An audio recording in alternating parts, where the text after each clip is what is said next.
Cześć wszystkim! Dzisiaj pokażę Wam żarówko kamerę. Tak, tą oto żarówkę kupiłem za 45 zł i 9 groszy. Co jest warta taka kamera? Zaraz się przekonacie. Jak widzicie, to jest normalny gwint na żarówkę, jeszcze taką większą żarówkę, ale w zestawie jest coś takiego, bez tego kabla. Ten kabel przymocowałem osobno. Taką kamerę sobie możecie wkręcić tutaj, przymocować w ten sposób, tak, fajnie stoi. O. No i to jest fajne. Ale co tak naprawdę za taką cenę otrzymujemy? Więc na początku, zanim w ogóle rozbiorę tą kamerę, może ją sobie podłączmy. Wkręcamy i podłączamy. Jak widzicie, kartę już włożyłem. Kamerka się obkręca. I teraz, jeżeli kamera już się uruchomi, mamy aplikację do kamery. Otwieramy sobie taką aplikację i musimy dodać kamerę, ale ona powinna pipczeć, zdaje mi się. Nic nie słychać? No nic, spróbujmy dodać. Plus. Połączenie Wi-Fi, jak widzicie, teraz słychać. Ta kamera nie ma połączenia kablowego, więc musimy po Wi-Fi ją połączyć. Słyszę sygnał dźwiękowy, tak, kamera wydobywała. Biorę swoją sieć, z którą chcę połączyć kamerę. Pamiętajcie, że możemy łączyć większość kamer z siecią 2,4 GHz, więc kolejny. Teraz mam kod QR pokazać do kamery. Zeskanowane. Słyszałem. Kolejny. I czekam, aż połączy się.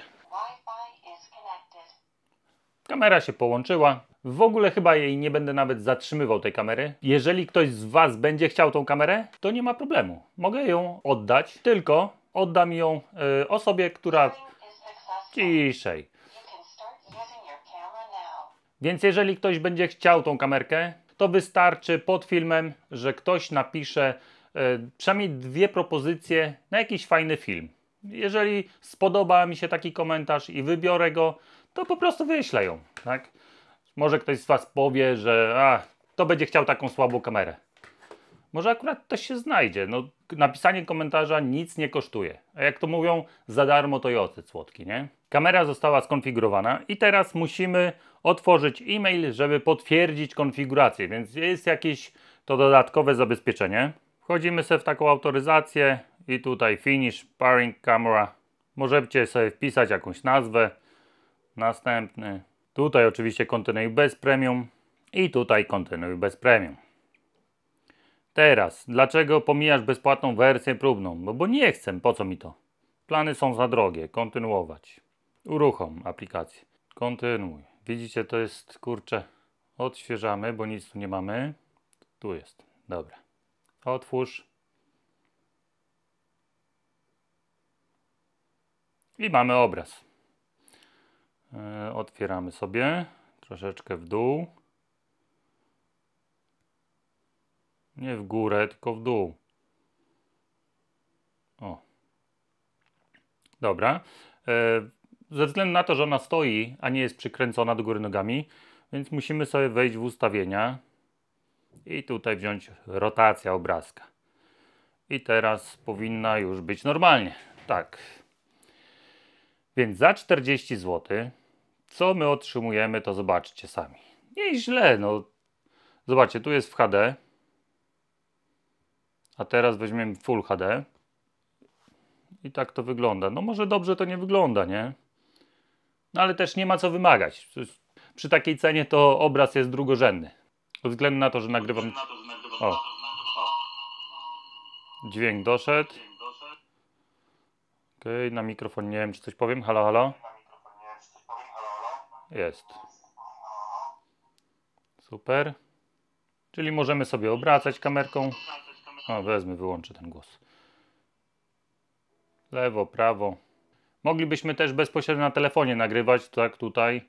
Natomiast jeżeli chodzi o ustawienia, nie mamy tutaj za wiele ustawień. Kamera settings, mamy odwróć gimbala. Chodzi o to, że jeżeli naciskamy w lewo, kamera obraca się w lewo, a tutaj możemy odwrócić tą, czyli w lewo naciskamy, a kamera się w prawo obraca. No zrozumiałe, tak? Kamera mikrofon, czyli może rejestrować dźwięk. I co ciekawe, może śledzić wykrywanie ruchu. Czyli kamera ma śledzenie obiektu. Zobaczcie. A czy powróci z powrotem do miejsca? Tego nie wiem. Wróciła. I zobaczcie. czyli wraca nawet. Czyli za 40 zł mamy też śledzenie. Oczywiście nie jest tutaj śledzenie ludzi, jest tutaj śledzenie każdego poruszającego się obiektu. Ale i tak spoko, nie? Nieźle. I co najważniejsze, po zakończeniu wykrywania ruchu, tam jakiś czas ma, powraca z powrotem do tego. Powiem Wam, że reaguje bardzo szybko. W każdym razie, jak widzicie, za taką cenę na razie spoko, nie? Wyłączmy sobie śledzenie. Co jeszcze? Nagrywanie na kartę. Możecie sobie cały czas, możecie nagrywanie zdarzeń, czyli po wykryciu ruchu, bądź w jakichś terminach, tak? Czyli możecie wybrać, że tylko w danym dniu, o danej godzinie ma nagrywać Wam pliki. Mamy kartę, jak widzicie, 1%. Możemy ją sformatować. Inteligentne wykrywanie. Wchodzimy sobie. Detekcja ruchu. Jak widzicie, jest włączona. Czyli kamera w tym momencie nagrywa po detekcji ruchu. I zobaczcie, co tu jest. Inteligentne wykrywanie AI. I teraz, jak to byśmy sobie chcieli zaznaczyć, to musimy wykupić chmurę. I teraz tutaj się zatrzymamy na chwilkę, ponieważ jak widzicie, coraz częściej może być sytuacja taka, że kamery nie będą rozwijane, bo ta kamera tak naprawdę w sobie nie ma żadnych algorytmów wgranych. Tylko dany algorytm jest u producenta na serwerach i teraz kamera wysyła streaming na serwery, tam jest obrabiany ten obraz i wysyłany z powrotem do nas na przykład na aplikację. I to nie jest dobre moim zdaniem, bo w tym momencie, tak jak tutaj, każą nam płacić za wykrywanie na przykład człowieka, zobaczcie. Czyli boję się tego, że w większości kamer teraz będzie robione właśnie w ten sposób. Producenci będą tworzyć sobie serwery, gdzie tam będzie obróbka całego obrazu. Dzięki temu nie muszą za bardzo inwestować w kamery, bo zaraz Wam pokażę, co ta kamera w środku posiada. A i tak właśnie mogą mieć przetwarzanie obrazów, czyli przetwarzanie człowieka, jakieś wykrywanie zwierząt, co tu mamy, inne wykrywanie ruchu, być może wykrywanie samochodów i tak dalej.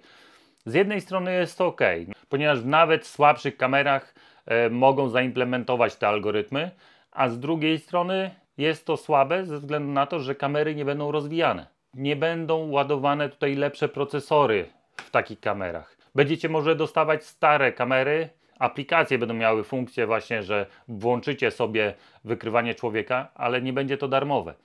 A tak jak widzicie na przykład na aplikacji IC czy też Camhi, no okej, być może te algorytmy nie są najlepsze, ale macie wykrywanie człowieka za darmo. Na aplikacji Videolink macie wykrywanie samochodów, macie wykrywanie ludzi, motocykli, rowerów i to jest wszystko zaimplementowane w kamerze, nie na serwerach producenta. Czyli nawet jeżeli wyłączycie sobie P2P, czyli w ogóle będziecie odcięci od serwerów producenta, to i tak będziecie mogli korzystać z tych funkcji. Ta kamera, jeżeli by była odcięta od internetu, no to by było w ogóle nieużyteczne, bo przede wszystkim nie dodalibyście jej do aplikacji. To jest jedna rzecz. No, to już może zdradziłem jedną rzecz, ponieważ jeżeli powiedziałem, że po odcięciu dostępu do internetu w ogóle jej się nie da użytkować, to znaczy, że nie ma protokołu ONVIF, nie ma protokołu RTSP, czyli nie dodam jej do rejestratora. I dlatego też w moich oczach jest bezużyteczna dla mnie. Więc jeżeli ktoś z Was będzie chciał ją, nie ma z tym problemu. Ja ją z chęcią oddam. Tylko dlatego, że właśnie nie ma możliwości dodania jej do rejestratora. Jeżeli mógłbym dodać do rejestratora, pewnie bym ją sobie zatrzymał, bo nie jest głupia, zobaczcie. Przede wszystkim dużo miejsca nie zajmuje, mogłaby gdzieś tam sobie wisieć. A w tym momencie, ze względu na to, że nie ma tego protokołu ONVIF, nie ma protokołu RTSP, dla mnie ona w ogóle jest bezużyteczna.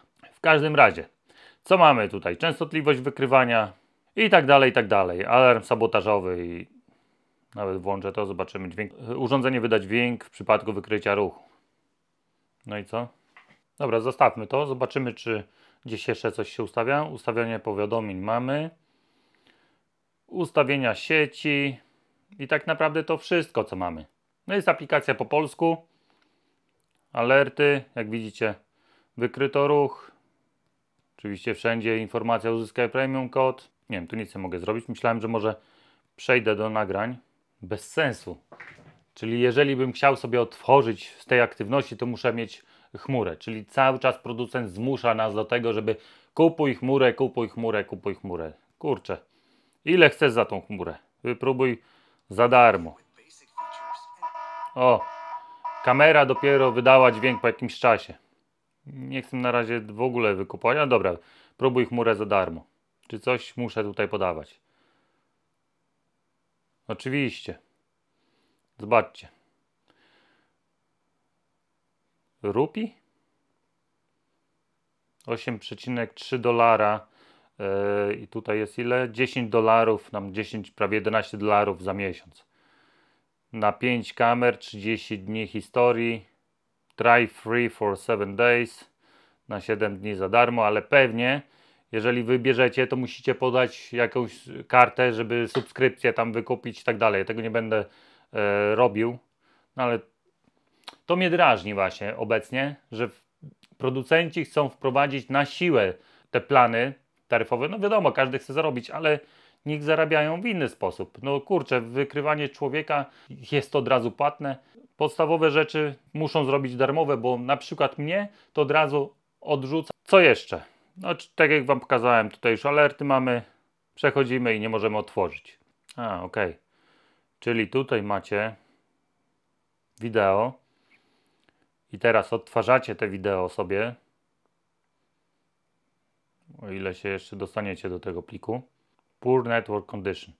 Niestety, ta kamera nie ma anteny zewnętrznej. Ma antenkę wewnętrzną i z tym połączeniem Wi-Fi słabo sobie radzi. W tym momencie ja mam bardzo dobre połączenie Wi-Fi. Kamera też na pewno musi mieć bardzo dobre połączenie Wi-Fi, ale odtwarzanie plików z karty, jak widzicie, jest bardzo problematyczne. I to też mnie tutaj zraża do tej kamery, bo naprawdę bardzo słabo działa. Nieraz w ogóle jak ją wyłączę z prądu i włączę ponownie, to i ma problem z połączeniem się ponownym z Wi-Fi, a czasami bez problemu się łączy. Nie, to nawet nie ma szans, żeby tutaj odczytać w ogóle plik z karty. Po wejściu w ustawienia, ustawienia sieci, łączność, mamy tutaj testowanie. Zobaczcie, ona idzie przez jakieś serwery połączenie. Dlatego jest problem. Mimo tego, że jesteśmy połączeni w tej samej sieci, to i tak tutaj aplikacja nie łączy się w sieci lokalnej z kamerą, tylko dalej przez serwery producenta. Co za tym idzie? Mamy problem z odtwarzaniem nagrań z karty lokalnie. Bo ja rozumiem, jakbyśmy byli poza naszą siecią, czyli pojedziemy sobie gdzieś i wtedy przez serwery producenta oczywiście musimy się jakoś łączyć, bo producent na swoim serwerze ma na przykład serwer P2P, z którym kamera się łączy i aplikacja. Ale jeżeli jestem w sieci lokalnej, to aplikacja powinna to wiedzieć i łączyć się bezpośrednio z kamerą. Tak jest w większości kamer obecnie. Ta aplikacja niestety tego nie robi. Cały czas odbywa się to przez serwery producenta. Dlatego też bardzo słabo tutaj działa, z tego co widzę. I właśnie nie możemy odtworzyć sobie tych plików normalnie. Jeszcze raz spróbujmy. Ładowanie. Poor network. Masakra. Słabizna, powiem Wam. Słabizna. Jak nikt jej nie będzie chciał, to ja zrozumiem. Chyba że ktoś będzie chciał jako atrapę sobie postawić. Natomiast jeżeli chodzi o sieć, jak widzicie tutaj mam 192.168.10.53 adres IP, więc na komputerze Wam pokażę jedną rzecz. Mamy skanowanie portów, przeskanujmy sobie porty. Normalnie ta kamerka, jak ją sobie zakupicie, posiada port FTP otwarty, czyli 21. Natomiast ja w tej kamerze dodatkowo otworzyłem telnet. Po to tylko, żeby sobie sprawdzić, jaki procesor ma, zobaczyć, jakie komendy dodatkowo posiada. Więc telnet w tej kamercie jest otwarty. Zresztą pewnie zaraz zobaczycie. Jeżeli zakupicie sobie tą kamerę, no to FTP jest otwarty. Telnet nie. Telnet ja otworzyłem tylko właśnie po to, żeby sprawdzić jej parametry, co ona w środku ma, jaki procesor i tak dalej. Więc mogę sobie oczywiście po tym telnecie wszystko sprawdzić i zaraz Wam to zresztą pokażę. Oczywiście telnet można wykorzystać do innych rzeczy też z tą kamerą. Natomiast mi się w ogóle już odechciało tej kamerki ze względu właśnie na to, jak to działa wszystko. Więc jeżeli chodzi o serwer FTP, do czego on nam może posłużyć? Między innymi może nam posłużyć do przeglądania tych plików nagranych, bo tutaj widzieliście, to jest dziadostwo. Na telefonie się tego nie da zrobić, nie? Więc jeżeli znamy adres IP 192.168.10.53, nazwa użytkownika to jest root. I co ciekawe, bez hasła wchodzimy. Logowanie, OK, bez hasła. Tak samo do Telnet. Normalnie po roocie wchodzicie bez problemu. Jeżeli chodzi o pliki, oczywiście MNT, record i tutaj mamy nasze pliki. Jak widzicie, zapisuję rok, miesiąc, dzień i godzinę, więc co godzinę jest tworzony nowy plik i pliki są nagrywane co minutę. Skopiujemy sobie taki plik, może nie ostatni, bo ostatni jeżeli skopiujemy, to może on być jeszcze nie przetworzony, jeszcze nie nagrany i będzie błąd, więc weźmy sobie przedostatni. Mamy, możemy sobie go otworzyć. No jakość nie jest zadowalająca. A zobaczmy narzędzia, informacja o kodeku.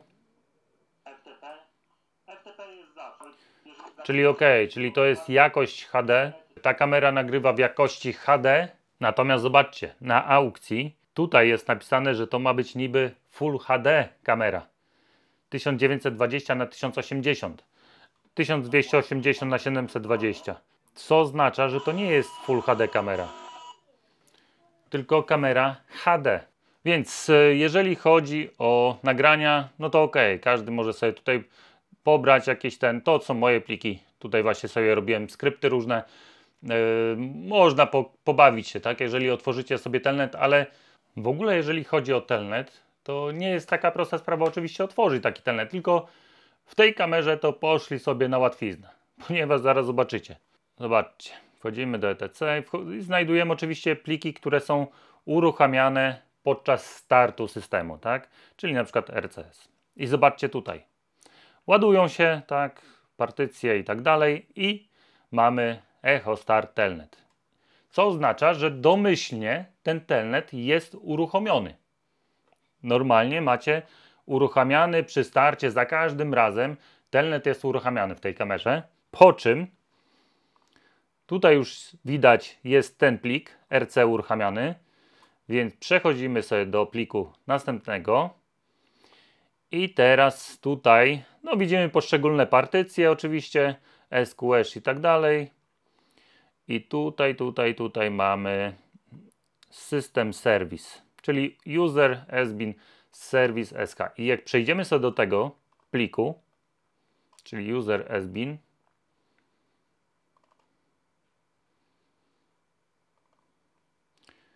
User has been i tutaj znajdujemy Services, otwieramy sobie go i patrzcie tutaj.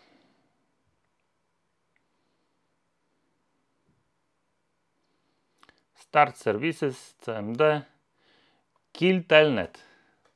Ja to zahaszowałem, tak? Czyli tutaj postawiłem hash, bo w jednym pliku uruchamiany był Telnet, potem po czym dokleili na samym dole uruchamianie tego pliku Service SH i w nim zabijali usługę Telnet. Co za jakieś... Po co ten Telnet ma się uruchamiać, a potem wyłączać tą usługę? No bez sensu totalnie, naprawdę. Oczywiście jak Telnet mam otwarty, no to mogę z niego skorzystać. 8, 10, 53. Login, root, tak jak powiedziałem.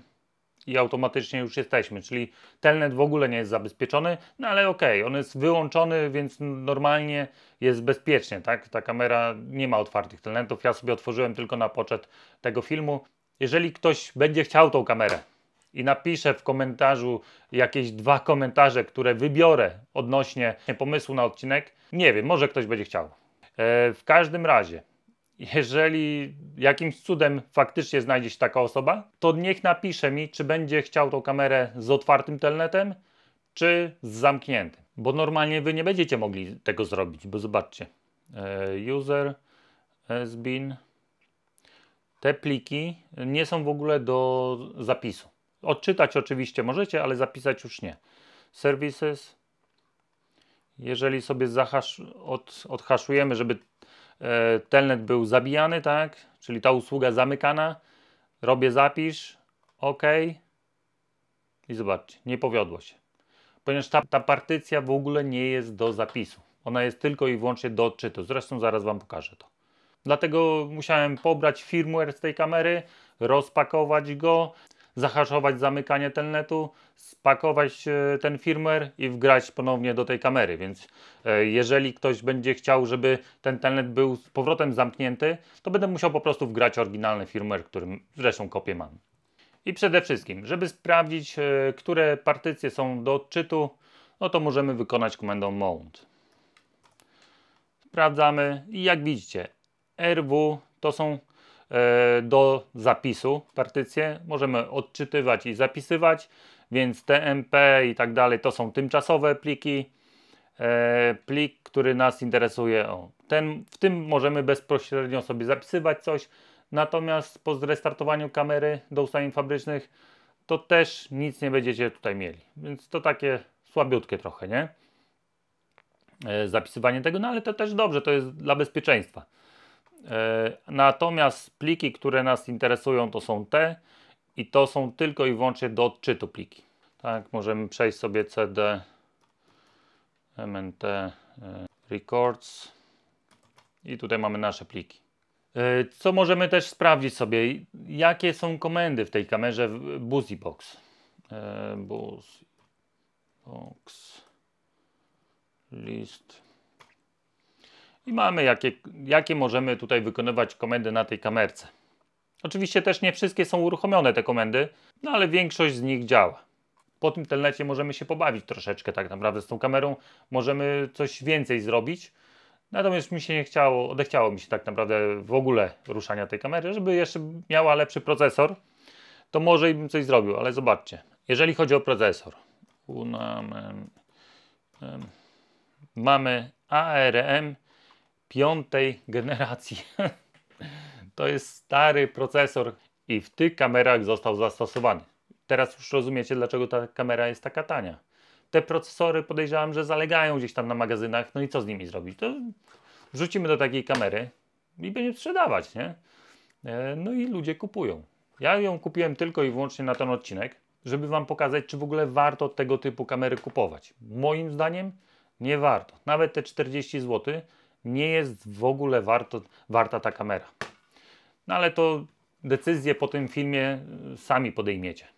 No dobra, ma slot na kartę, ma te wykrywanie ruchu, ale ta aplikacja, nagrywanie na kartę, no to jest w ogóle jakie pliki, tak? Jaka jakość wideo, no masakra.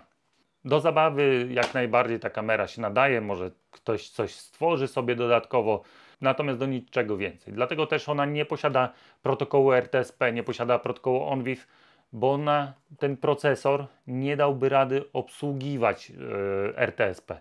Jest za słaby. Po prostu. I teraz rozbierzmy sobie ją. I tutaj mamy właśnie też bolączkę, ponieważ tutaj mamy tak zwany nasz zasilacz, tak, który wpinamy do kontaktu i ten zasilacz zazwyczaj jest większy. W tej kamerze, zobaczcie, to jest maleństwo, więc bardzo często też się spotykałem z opiniami innych ludzi, że przestaje taka kamera działać. No właśnie przestaje działać przez to. Jeżeli ktoś ma takie kamery i po prostu kamera się nie uruchamia, zazwyczaj po prostu uszkadza się ta płytka. Dobra, zostawmy to na razie. Czy drugi raz bym ją zakupił? Na odcinek tak. Kupiłem ją po to, żebyście wy nie musieli. tylko i wyłącznie po to. Więc jeżeli chodzi o swoje przemyślenia, napiszcie je w komentarzu i widzimy się w kolejnych filmach. Do zobaczenia, cześć!